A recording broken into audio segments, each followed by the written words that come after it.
Hi BookTube, here I am today with the intimidating TBR tag.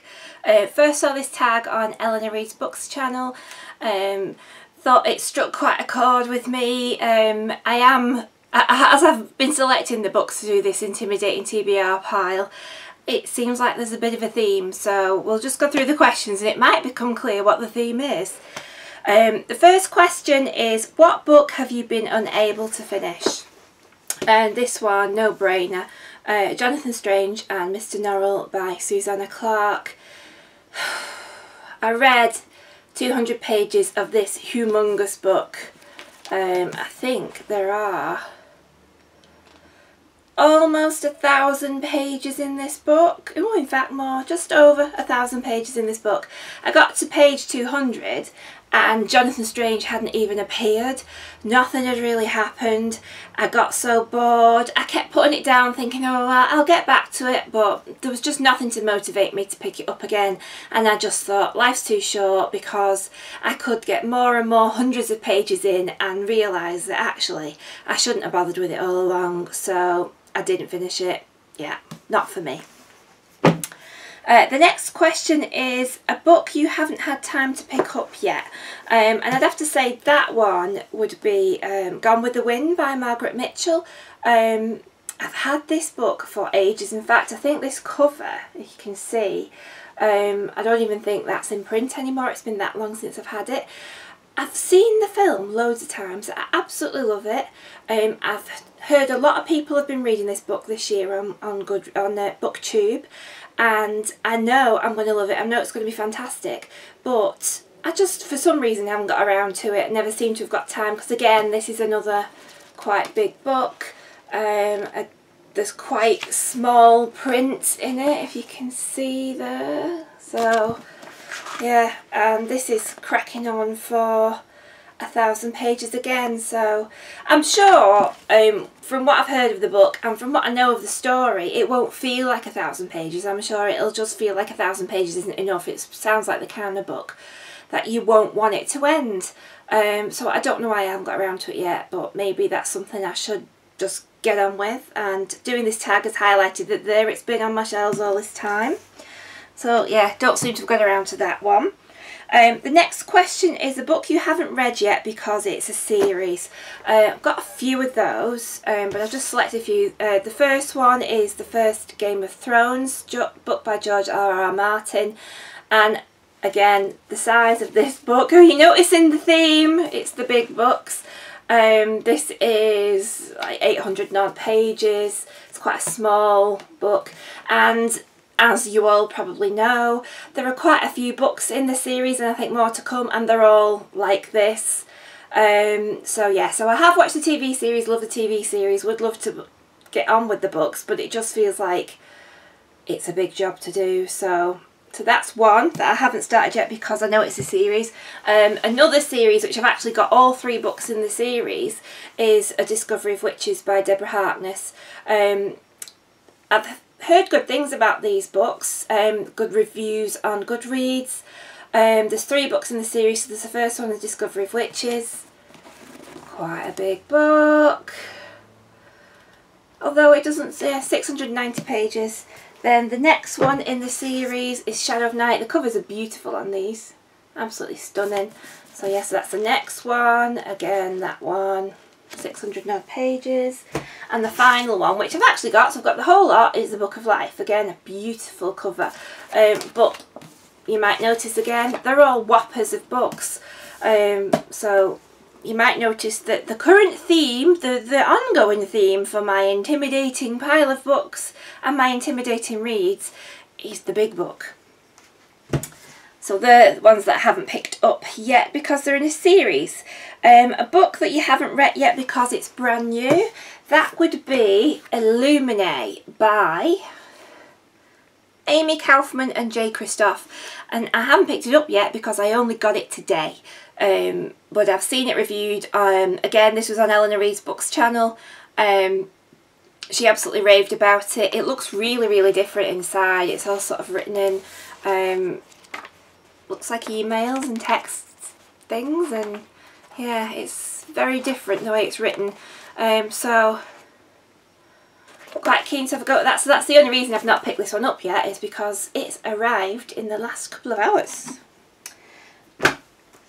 The next question is a book you haven't read yet because you read a previous book by the author and didn't like it.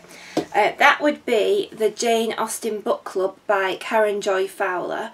I read We Are All Completely Beside Ourselves.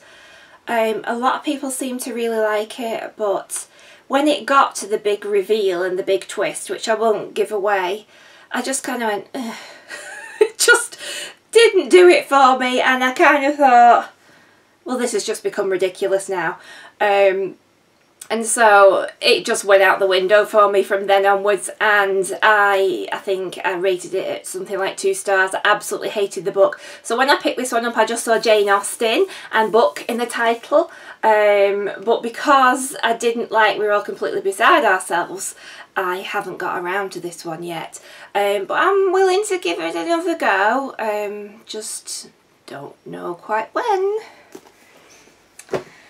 The next question, a book on your TBR pile that you haven't been in the mood for.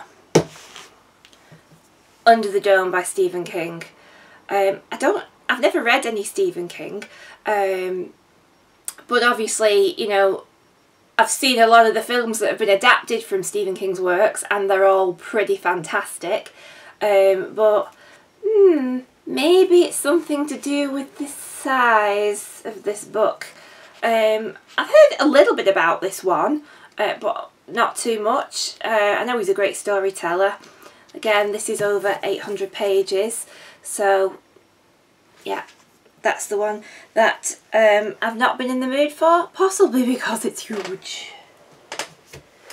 And now, getting to huge times 10, a book that's still on your TBR pile because it's humongous.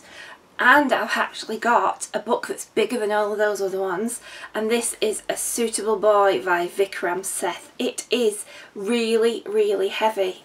Look at the size of that. I think it's getting on for 1,500 pages. Yeah.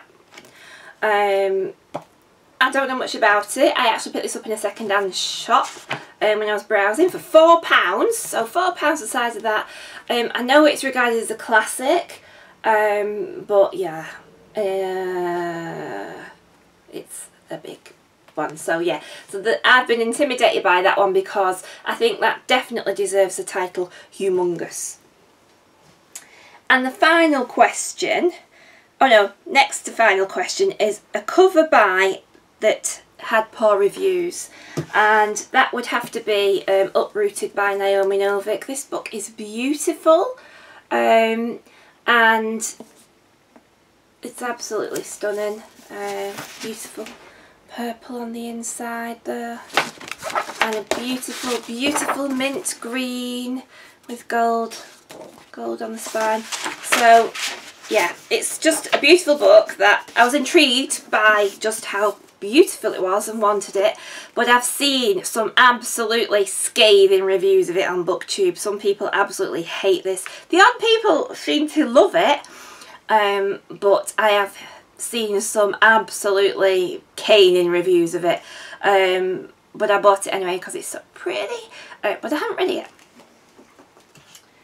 I will give it a go someday. And the final question is an intimidating book, and this, believe it or not, isn't intimidating because of its size. This is intimidating because it's Go Set a Watchman by Harper Lee. I got this on release day. I was late reading To Kill a Mockingbird. It wasn't a book that we read at school, and I only actually read it when I was about 40, because my daughter was doing it for her GCSE, and I thought, well, I'll read it too and we can have something to talk about. And it blew me away. I absolutely loved it. So part of me was sad that I hadn't read it sooner, but also I'm kind of glad that I read it later in life, because I really, I think I got so much out of it. And so for that reason, this book intimidates me, because To Kill a Mockingbird has become one of my favourite books of all time. that I am concerned that this might spoil it for me, because I've heard a few comments and a few reviews of it that aren't always necessarily favourable. So I have read the first chapter, I read it when I got it, and then I put it down again because it was like, ooh, Scout's grown up, not sure how I feel. So that's why I haven't read this yet. I've been a bit intimidated to read it, and I'm a bit anxious that I won't like it and it might spoil To Kill a Mockingbird for me. So that's it for my intimidating TBR pile tag. It'd be great to hear what anybody else has got to say on this and these questions. I'd love to hear your answers to these questions, any comments on the books that I've got on this pile. I have to say that all the books today that I've mentioned I haven't read yet, and obviously with it being an intimidating book tag, if you've got some words of encouragement for me to pick any up in particular, that would be great. So let me all know what you think in the comments down below, and I'll see you all soon. Bye!